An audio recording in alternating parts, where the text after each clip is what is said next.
بسم اللہ الرحمن الرحیم۔ السلام علیکم، میں ہوں سید سردار احمد پیرزادہ۔ آپ کو گرے زون وتھ سردار پیرزادہ میں خوش آمدید۔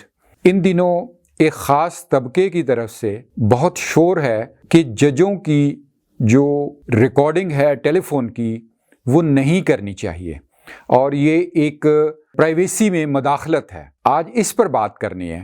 میں آپ کو کچھ دلیلیں دوں گا، کچھ لاجکس دوں گا کہ ججوں کی جو گفتگو ہے وہ انصاف کے بول بالا کرنے کے لیے، انصاف کو بڑھاوا دینے کے لیے کیا یہ ضروری نہیں کہ ان کے اوپر چیک رکھا جائے، ان کے اوپر واچ رکھی جائے، تاکہ یہ پتہ چل سکے کہ کون جج جو ہے وہ عدلیہ کے اوپر بدنما داغ ہے، اور تمام عدلیہ کے لیے ایک باعث زحمت ہے، یا آپ یہ کہیے کہ باعث بے عزتی ہے۔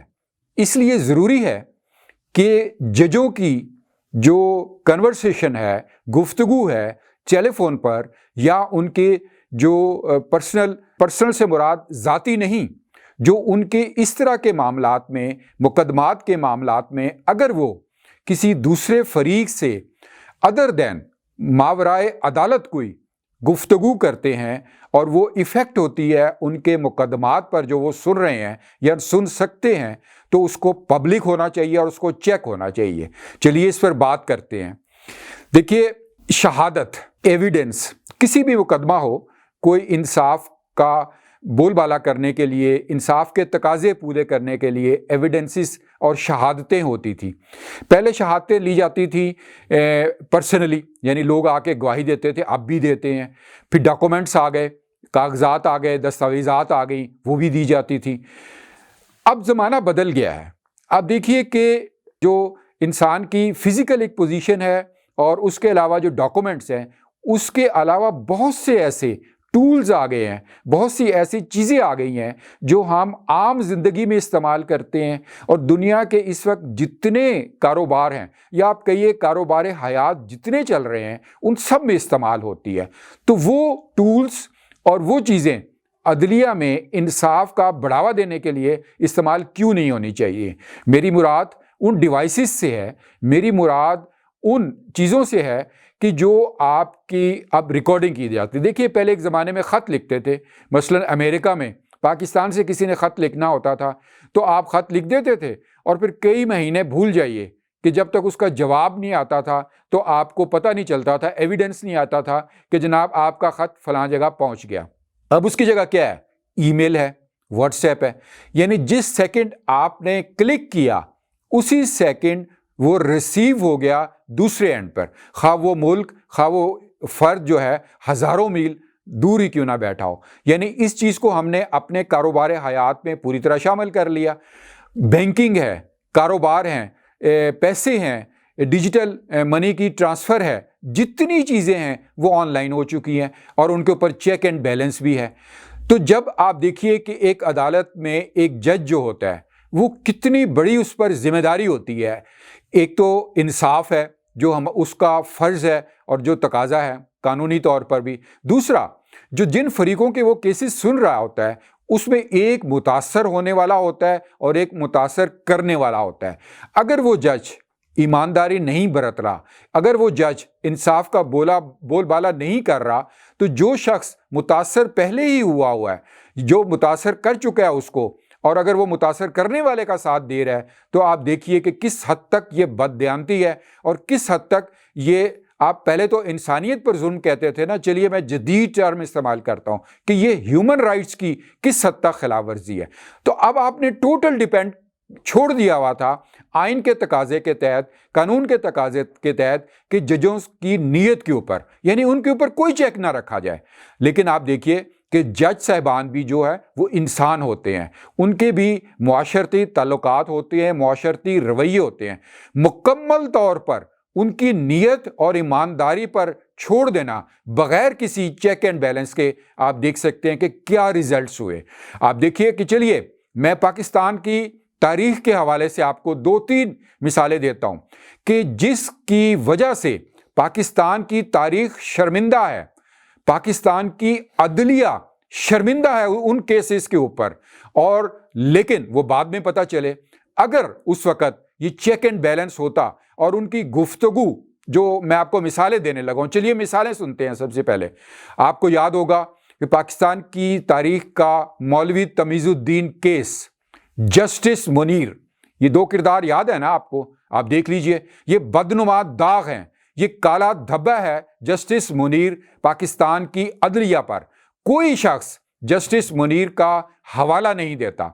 تو آپ دیکھیے کہ اس جسٹس منیر نے اس وقت کے حکمرانوں کے ساتھ مل کر جو سازش کی، جو ملی بھگت کی، اور مولوی تمیز الدین کیس کو ریجیکٹ کر دیا، مسترد کر دیا، اور پاکستان کی جو سیاست ہے آج جس نہج پر ہے، وہ سارا اس کا گناہ جسٹس منیر کو جاتا ہے۔ اگر اس وقت جسٹس منیر کی جو گفتگو تھی، جو وہ سازش نوکری حاصل کرنے کے لیے یا نوکری اپنی کنٹینیو کرنے کے لیے اس وقت کے حکمرانوں کے ساتھ کر رہا تھا، اگر وہ عام کر دی جاتی اور ان کو چیک کر لیا جاتا، اس کی ٹیپ کر لی جاتی گفتگو، تو شاید آج پاکستان اس وقت اس سیاسی بدبختی میں نہ پہنچا ہوتا۔ چلیے دوسری مثال لیجئے، ذوالفقار علی بھٹو۔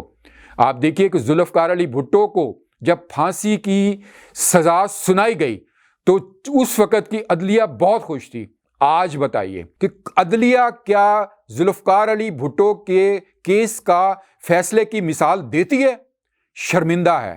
اب کہا جاتا ہے کہ یہ عدالتی قتل تھا، یعنی ایک بندہ، چلیے فی الحال ذوالفقار علی بھٹو کو لیڈر کے طور پر کنسیڈر مت کیجئے، انہیں ایک شہری کے طور پر کنسیڈر کیجئے۔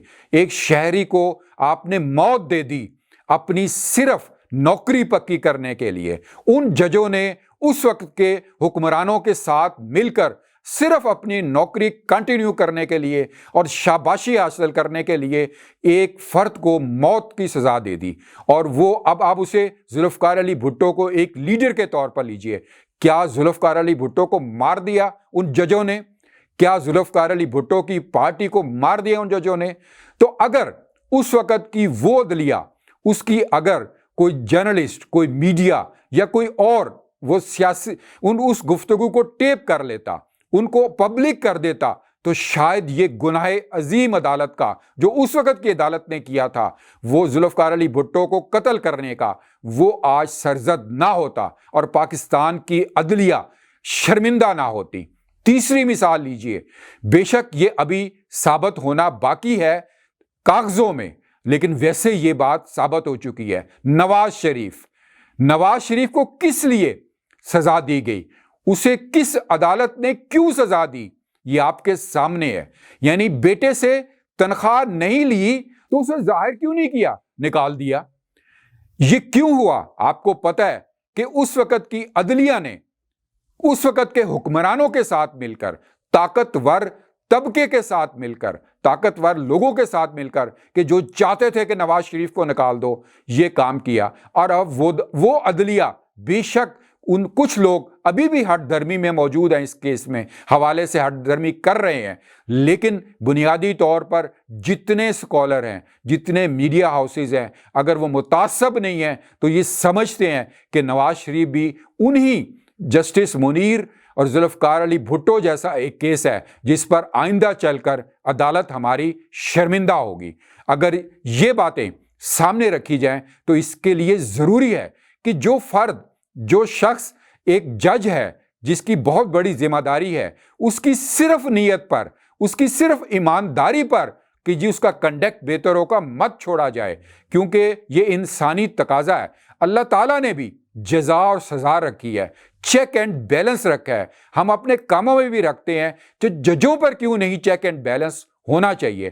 ابھی آپ دیکھیے کہ پرویز الہی جس مبینہ طور پر جس فرض سے بات کر رہے تھے، وہ کہہ رہے تھے کہ جی یہ آپ کا گھر ہے، آپ تشریف لائیے۔ یہ میں صرف اس کے درمیان کی ایک لائن اس لیے بتا رہا ہوں کہ پرویز الہی کے کچھ چہیتے، ان کے کچھ چیلے چانٹے یہ گفتگو کر رہے ہیں کہ نہیں جی، وہ شخص، وہ فرد جو بھی تھے جن کو بظاہر مبینہ طور پر جج مظاہر علی نقوی صاحب کہا جا رہا ہے کہ وہ تھے مبینہ طور پر ریپورٹڈلی، اگر وہ کہ جی وہ سڑک پر ان کا چلان ہوا تھا تو پرویز الہی انہیں رسپیکٹ دینے کے لیے وہاں پہنچ رہے تھے، تو اگر یہ بات تھی تو وہ صاحب جو مبینہ طور پر نقوی صاحب کہا جا رہا ہے وہ یہ جملہ کیوں بول رہے ہیں؟ یہ آپ کا گھر ہے، آپ تشریف لائیے، اور پرویز الہی صاحب کہہ رہے ہیں نہیں میں سلام کر کے چلا جاؤں گا، اور اس کے بعد ان کا پہلے کنڈکٹ جو بھی آپ دیکھیے کہ یہ ساری صورتحال اس بات کو ایویڈنس جاتا ہے کہ جو ججز اتنی بڑی ذمہ داری رکھتے ہیں ان پر چیک اینڈ بیلنس کیوں نہیں ہونا چاہیے۔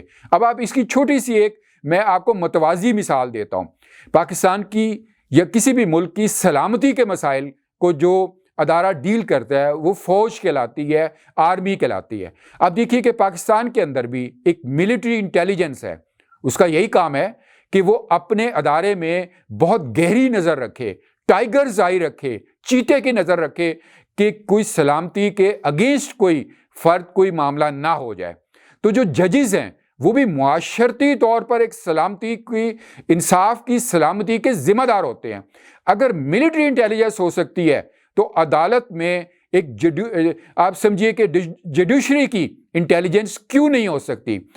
قانونی طور پر میں یہ ساری باتیں کر رہا ہوں کہ اب تک کا جو قانون ہے، اب تک کا جو آئین کا تقاضا ہے، اس کے تحت تو ریکارڈنگ نہیں ہو سکتی، لیکن اگر پارلیمنٹ ایسا قانون پاس کرے اور مثالیں دے کہ جو ہمارا انصاف ہے، جو ہمارا عدالتی نظام ہے، اس کے اندر بہت سی ایسی انسانی قباحتیں آ چکی ہیں جس کی وجہ سے جو ہمارا انصاف ہے وہ ٹکڑے ٹکڑے نہیں ہو گیا، بلکہ اس کی عزت اسی طرح تار تار ہوتی ہے جیسے ہم سمجھ سکتے ہیں کہ مثال دی جائے کسی بھی کی عزت تار تار ہوتی ہے، تو وہ تار تار بچانے سے لیے عزت کی، انصاف کو ٹکڑے ٹکڑے ہونے سے بچانے کے لیے ضروری ہے کہ ایک قانون پاس کیا جائے، اور جو ججز ہیں ان کی بھی اسی طریقے سے انٹیلیجنس ہونی چاہیے جس طرح ملٹری انٹیلیجنس ہوتی ہے۔ کیا ملٹری کا انٹیلیجنس پہ کبھی کسی نے اعتراض کیا؟ نہیں، کیونکہ وہ ضروری ہے۔ اسی طرح ججوں کی بھی مکمل طور پر انٹیلیجنس ہونی چاہیے، ان کا چیک اینڈ بیلنس ہونا چاہیے کہ جو جج ایک بہت بڑی ذمہ داری ادا کر رہا ہے اور جس کے فیصلے سے بہت زیادہ اثرات ہوتے ہیں، کیا وہ جج کہیں کمپرومائز تو نہیں ہوا جیسے کہ ہم پہلے دیکھ چکے ہیں؟ کیا اس کی جو کمپرومائز ہونے کی وجہ سے انصاف کا قتل عام تو نہیں ہو رہا؟ اس لیے یہ چھوڑ دیجئے کہ جج صاحبان جو ہیں ان کی ریکارڈنگ نہیں ہونی چاہیے، نہیں ہونی چاہیے، اور قانونی طور پر پارلیمنٹ ایسا قانون پاس کرے اور ایک عدالتی انٹیلیجنس کا محکمہ قائم کرے۔ دوسری ایک چھوٹی سی بات دیکھیے، ہمارے پاکستان کے بہت سینئر اور بہت اہم صحافی عمر چیمہ صاحب ہیں اور اعزاز سید صاحب ہیں، ان کا ایک پروگرام ہے ٹاک شاک، انہوں نے بھی بڑا ایک اہم نقطہ اس پر اٹھایا ہے کہ ہم عموماً معزز جج صاحب کہتے ہیں، معزز رکن اسمبلی کہتے ہیں۔ انہوں نے کہا کہ ہم معزز کا لفظ کیوں لگاتے ہیں؟ جبکہ جج صاحب کہہ دیا تو یہ ریسپیکٹ ہے نا صاحب، جب رکن اسمبلی کا فلاں نام فلاں صاحب کہہ دیا تو یہ ریسپیکٹ ہے، ایک اضافی ایڈجیکٹو لگانے کی کیا ضرورت ہے؟ یہ تو کولونیلزم کی باتیں ہوئی، بالکل بات میرے بات دل کو لگتی ہے۔ دیکھیے کہ ایک خام خواہ کا ایک لفظ لگانا، اچھا آپ دیکھیے کہ اس کے ساتھ ہم دیگر شعبوں میں نہیں لگاتے۔ مثلا میں مثال دیتا ہوں، ہم سب مولوی صاحب جو ایک درس دیتے ہیں مذہب کا، جو اسلام کا مذہب کی باتیں کرتے ہیں، ہم انہیں کیا کہتے ہیں؟ زیادہ سے زیادہ مولوی صاحب کہہ دیں گے، ورنہ عموماً مولوی کہیں گے۔ کبھی ہم نے سنا کہ معزز مولوی صاحب کہا ہو؟ نہیں کہا نا، تو پھر معزز جج صاحب کیوں؟ اچھا چلیے آگے آئیے، دیکھیے میں اور آپ دیگر لوگ یا جو جج صاحبان ہیں آج کس فرد کی وجہ سے اس مقام پر پہنچے ہیں؟ سوچیے ذرا ایک سیکنڈ میں، جی ہاں سوچ کے آپ بتائیے، کیا ہم سب استادوں کی وجہ سے، اپنے اساتذہ کی وجہ سے آج اس مقام پر نہیں ہیں؟ کیا آپ نے کبھی کسی کو یہ کہتے سنا میرے معزز استاد صاحب؟ بہت کم سنا ہوگا۔ عموماً کیا کہا جاتا ہے؟ استاد جی، میرا جی ٹیچر۔ تو جناب اگر اتنے دو میں نے مثالیں آپ کو دو دی ہیں، ایک جو لوگ پریچر ہوتے ہیں جو مذہب کو آگے بڑھاتے ہیں، ٹھیک ہے، ان کے ساتھ ہم کہتے ہیں جی مولوی، کبھی میں معزز مولوی صاحب نہیں بولا، استاد، جن کی وجہ سے آج ہم قلم ہاتھ میں پکڑ کر فیصلے کرتے ہیں، جج صاحبان بنتے ہیں، یا دیگر رکن پارلیمنٹ بنتے ہیں، یا کچھ اور بنتے ہیں، وہ استاد ہوتے ہیں. کبھی استاد کے ساتھ معزز لگایا، اگر ان کے ساتھ نہیں لگایا تو ٹھیک ہے، بس جج صاحب کافی ہے. یہ کلونیلزم کا جو لفظ ہے کہ جو ایک ادر دین رسپیکٹ آتا ہے، معزز جج صاحب، یہ عمر چیمہ صاحب اور اعزاز سید صاحب کی میں آپ کو گفتگو بتا رہا ہوں کہ انہوں نے کہا. اور آگے جو میں نے بتایا کہ مولوی صاحب کو ہم معزز مولوی صاحب نہیں کہتے، میں نے کہا یہ بات میں نے ایڈ کی مزید سمجھانے کے لیے یا ایکسپلین کرنے کے لیے. اور معزز استاد کو ہم معزز استاد صاحب نہیں کہتے. تو لہٰذا یہ سب باتیں ہیں کہ جو جج صاحبان ہیں ان پر چیک اینڈ بیلنس پوری طرح کیا جائے، کیونکہ حالات و واقعات بتا رہے ہیں کہ صرف ان کی نیت پر اب نہیں چھوڑا جا سکتا.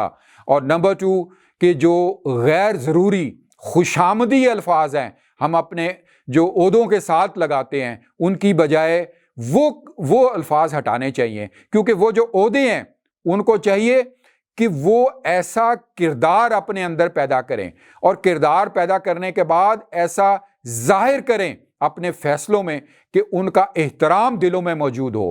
لوگ ان کو زبردستی کے لیے خوش آمدی الفاظ ان کے احترام میں مت بولیں، بلکہ دلوں میں احترام ان کے ہونا چاہیے. لہٰذا ڈیئر ویورز، میری آج کی بس 2 یا 3 پوائنٹ.